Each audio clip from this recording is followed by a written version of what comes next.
چاہتے ہیں. میرے بہت سے اسٹوڈنٹ ہیں, آپ ملیشیا میں آؤ, تم سے ڈیبیٹ کریں گے. ہندوستان میں آؤ, ڈیبیٹ کریں گے. کب آنے کو تیار ہے بولو, ملیشیا آؤ. لیکن میرے اسٹوڈنٹ, میرا بیٹا کو چھوڑو, بیٹا نہیں, میرا اسٹوڈنٹ, میرے سینکڑوں اسٹوڈنٹ ہیں. آپ سے ڈیبیٹ کر کے آپ کو ایک دم ایک فتح مل جائیں گی انشاءاللہ, فتح مل جائیں گی انشاءاللہ, فتح مل جائیں گی انشاءاللہ. آپ کب آتے ملیشیا, آپ ہائر کرو اسٹیڈیم. الحمدللہ رب العالمین والصلاة والسلام علی سید الانبیاء والمرسلین, اما بعد فاعوذ باللہ من الشیطان الرجیم, بسم اللہ الرحمن الرحیم. صلو علی الحبیب صلی اللہ تعالی علی محمد صلی اللہ تعالی علیہ وآلہ وسلم. ذاکر نائک دنیا بھر میں جا کر گفتگو کرتے ہیں, اجتماعات کرتے ہیں, اور یہ سب کچھ ایک پلان کے مطابق ہوتا ہے. لوگوں کا مائک پر آ کے سوال کرنا, وہ لوگ سلیکٹڈ ہوتے ہیں. وہ جو سوال کیے جاتے ہیں وہ سوالات بھی سلیکٹڈ ہوتے ہیں, اور جو جواب دیے جاتے ہیں ان سوالوں کے بدلے میں وہ بھی طے شدہ ہوتے ہیں. نہ تو ہر ایک کو سوال کرنے کی اجازت ہوتی ہے, نہ ہر ایک سوال کرنے کی اجازت ہوتی ہے. جن لوگوں کو سوال کی اجازت ہے اور جن سوالوں کی اجازت ہے وہی لوگ وہ سوال آ کر مائک پر کرتے ہیں, اور باقی رہا کہ لوگ ان کے ہاتھ پر اسلام قبول کرتے ہیں, اس کی کوئی حقانیت نظر نہیں آتی الا ماشاء اللہ. باقی جتنا بھی یہ نظر آتا ہے یہ سب ایک پری پلان ہے, طے شدہ ہے, فکسنگ میچ. یہ بات کس طرح پتہ لگی؟ یہ بات اس طرح پتہ لگی, معلوم ہوئی, اور یہ راز فاش اس طرح ہوا کہ جب آپ پاکستان آئے اور پاکستان میں آ کر آپ نے اجتماعات کیے اور وہاں پر لوگوں نے آپ سے سوالات کیے, تو سوالات کرنے والے بھی نئے لوگ تھے اور سوال بھی نئے تھے. اور دوسری بات یہ کہ ان سوالوں کے جواب آپ کو آ بھی نہیں رہے تھے. جو آپ حوالے دے رہے تھے, کئی حوالے آپ نے غلط دیے, کئی لوگوں کو آپ نے سوالوں کے جواب ہی نہ دیے اور منع کرتے رہے, مائک بند کر دیں, یہ بدتمیز ہیں, یہ جاہل ہیں, یہ بے وقوف ہیں, میں ان سے بات نہیں کر سکتا, میں ان سے جاہلوں سے بات نہیں کرتا, یہ اس قابل نہیں ہے. کیونکہ آپ کے پاس میں سوالوں کے جواب تھے ہی نہیں, اور آپ اس قدر بغلاہٹ کا شکار ہوئے کہ آپ کی زبان سے کیا نکل رہا ہے آپ کو خود احساس نہیں ہوا. ذاکر نائک صاحب کا معاملہ ہوا یہ کہ ساری پول پٹی ان کی کھل گئی, اور ہوا ایسا کہ گھنٹوں تو یہ اردو میں لیکچر دیتے ہیں, مگر جب مناظرے کی بات آتی ہے تو پھر ان کو اردو نہیں آتی. ٹھیک ہے, کہیں کہیں کچھ غلطیاں ہو جاتی ہیں, سبقت لسانی ہو جاتی ہے, وہ درکنار. جب ایک کرسچن نے ان کا چیلنج قبول کیا اور ڈیبیٹ کرنا چاہی, 3 حوالے بھی ان کو دے ڈالے جو انہوں نے مانگے تھے کہ میں اسلام چھوڑ دوں گا, عیسائی مذہب قبول کر لوں گا, تو مجھے کوئی دکھا دے. تو اس پادری عیسائی نے 3 حوالے دے ڈالے, 3 دلیلیں دے ڈالی, کتابوں کے نام, چیپٹر وغیرہ جو بھی تھے انہوں نے بیان کر دیا. اب یہ پریشان ہوگا, میں منازعہ نہیں کروں گا, میرا بیٹا نہیں کرے گا, میرے سینکڑوں شاگرد ہیں, ہندوستان میں آ جاؤ, ملائیشیا میں آ جاؤ, میرے شاگردوں سے مناظرے کرو, تمہیں اس پر انشاءاللہ فتح مل جائیں گی انشاءاللہ.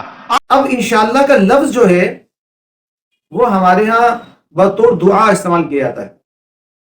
انشاءاللہ, اللہ تعالیٰ نے چاہا, جائز کام, حلال کام, اور جو صحیح درست کام ہو اس کے متعلق کہا جاتا ہے انشاءاللہ, کہ اللہ نے چاہا تو یہ آپ کا کام ہو جائے گا, آپ کو اس میں فتح ملے گی, اس میں نصرت ملے گی, اس میں کامیابی ملے گی, آپ کی مدد ہوگی. انشاءاللہ ہماری عوام استعمال کرے یا ہمارے علماء استعمال کریں اس لفظ کو, وہ بطور دعا استعمال کرتے ہیں. حلال جائز کام کے لیے انشاءاللہ کا لفظ استعمال ہوتا ہے، اور قرآن پاک میں بھی استعمال ہوا، یہ حدیث طیبات میں بھی استعمال ہوا ہے، انشاءاللہ اللہ نے چاہا تو امتحان میں پاس ہو جائیں گے انشاءاللہ، روزی میں برکت ہوگی، وظیفہ پڑھیں انشاءاللہ، یہ ذکر و اذکار کریں نیک رشتہ ہو جائے گا انشاءاللہ، آپ کی پریشانیاں دور ہو جائیں گی انشاءاللہ، حافظ قرآن ہو جائیں گے انشاءاللہ، اس سال حج کر لیں گے انشاءاللہ، عمرے کی سعادت نصیب ہوگی انشاءاللہ، بیٹی کی شادی ہو جائے گی انشاءاللہ۔ تو انشاءاللہ کا لفظ یہ دعائی معنوں میں استعمال کیا جاتا ہے، اور اچھے کے لیے، حلال کے لیے، حرام کے لیے نہیں۔ اسلام پر فتح ہو جائے گی، غیر مسلم عیسائی کو وہ ڈیبیٹ کرے اور اسے فتح ہو جائے گی انشاءاللہ، یہ بات سمجھ میں نہیں آئی؟ اتنی بغلاہٹ، اور اسے فتح ہو جائے گی انشاءاللہ، یہ بات سمجھ میں نہیں آئی؟ اتنی بغلاہٹ کہ معلوم ہی نہیں کہ کیا کہہ رہے ہیں۔ انشاءاللہ اللہ نے چاہتے، یعنی اللہ یہ چاہے گا کہ اسلام جو ہے وہ شکست پا جائے، اور عیسائیت جو کفر پر مبنی ہے اس دور میں، کہ عیسائی عیسیٰ علیہ الصلوۃ والسلام کو اللہ کا بیٹا مانتے ہیں، اور خود اللہ بھی مانتے ہیں، انہیں خدا مانتے ہیں، ان کی بات بھی کرتے ہیں۔ تو ذاکر ایسا بھی کہتے ہیں کہ میرے سینکڑوں شاگرد ہیں، آپ ملائیشیا آ جائیں، وہاں اسٹیڈیم بک کریں اور مناظرہ کریں، یعنی میرا شاگرد جو ہے وہ اسلام کی حقانیت پہ دلائل دے گا، آپ کے جو کفریہ عقائد و نظریات ہیں، عیسائیت ہے، اس پر آپ دلائل دیں گے تو آپ کو اس پہ فتح مل جائے گی انشاءاللہ۔ یہ کیا ہے؟ یہ بھائی کون سی علمیت ہے؟ یہ جہالت ہے۔ لوگ جاہل نہیں ہیں، آپ جاہل ہیں کہ آپ کو پتہ ہی نہیں کون سا لفظ کا استعمال کر رہے ہیں۔ لوگوں کو کہہ رہے ہیں کہ وہ بے وقوف ہیں، وہ بے وقوف ہیں، وہ جاہل ہیں، انہیں نہیں پتا۔ ان باتوں سے تو آپ کی جہالت پتہ لگ رہی ہے، آپ کتنے بڑے بے وقوف ہیں یہ پتہ لگ رہا ہے، آپ کتنے لا علم شخص ہیں یہ معلوم ہو رہا ہے۔ بات کرنے کی تمیز نہیں۔ آپ داعی کہلاتے ہیں اپنے آپ کو، اسلام کے داعی، تو یہ داعی کا طریقہ کار ہوتا ہے، یہ داعی ہوتا ہے۔ سامنے والے ڈیبیٹ کرنا ہے آپ سے، آپ ان سے کہہ رہے ہیں کہ تم جاہل ہو، تمہیں بات کرنے کی تمیز نہیں ہے، تم بے وقوف ہو۔ وہ اگلے ایک شخص نے، عیسائی نے کہا کہ ایک سیکنڈ، آپ نے بولا ایک سیکنڈ دیا، ہو گیا ایک سیکنڈ۔ ایک حروف عام میں اصطلاح ہوتی ہے، کہہ رہے 2 منٹ مجھے دے دیں، 1 سیکنڈ دے دیں، اس کا مطلب یہ نہیں ہوتا کہ آپ 1 سیکنڈ ہی اس کو دے رہے ہیں۔ ہاں، اگر جب ڈیبیٹ ہوتی ہے نا تو اس میں ایک ٹائم مقرر ہوتا ہے کہ 3 منٹ آپ بات کریں گے، 3 منٹ میں بات کروں گا، سمجھ میں آتا ہے۔ 3 منٹ، 2 منٹ، 5 منٹ، 10 منٹ۔ لیکن جب یہ کہا جائے نا کہ 1 سیکنڈ، 2 سیکنڈ، تو اس کا مطلب یہ صرف سیکنڈ نہیں ہوتا، یہ محاورہ، جیسے آپ ہوتے نا، میں نے محاوراتن بات کی تھی، کئی آپ کے بیانات کے اندر ہے، یہ محاورہ ہے، میں نے محاوراتن بات کی تھی، اس نے بھی محاوراتن بات کی تھی۔ میں کسی عیسائی کی قسم کی طرفداری نہیں کر رہا، لیکن اخلاقیت بھی کوئی چیز ہوتی ہے۔ آپ اخلاق پیش کریں گے تو لوگ آپ کی طرف رغبت کریں گے، اسلام قبول کریں گے۔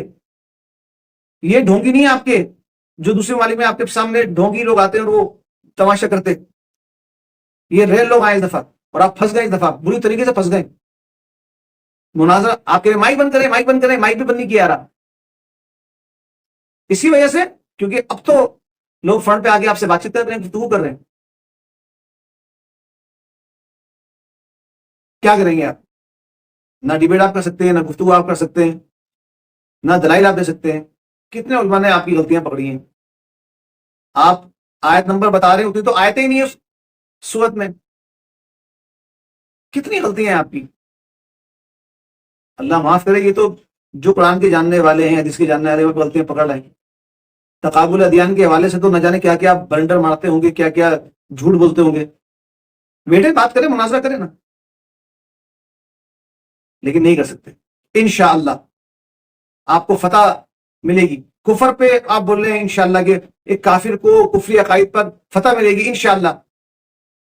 اللہ تبارک و تعالیٰ آپ جیسے لا علم بے دین لوگوں سے ہمیں محفوظ فرمائے، ہمارے ایمان کی حفاظت فرمائے۔ عوام بھی پتنی کیا ہو گیا، عوام کو پڑ گئی آپ کے پیچھے، چیپٹر نمبر بتا دیا، کتاب کا نام بتا دیا، آیت نمبر بتا دی، رکوع نمبر بتا دیا، بس اس پہ لوگ دیوانوں میں۔ یہ نہیں پتا کہ وہ سچ ہے بھی نہیں، اس کا معاملہ ہے بھی کیا۔ سیاق و سباق ہے بھی کیا؟ لوگ پڑھتے بھی اس معاملے میں دکھتے ہی نہیں، بس آنکھیں بند کر کے کر لیا جو کہہ رہے ہیں صحیح کہہ رہے ہیں. یہ تو صاحب علم لوگ ہیں جب انہوں نے آپ کی پکڑ کی ہے.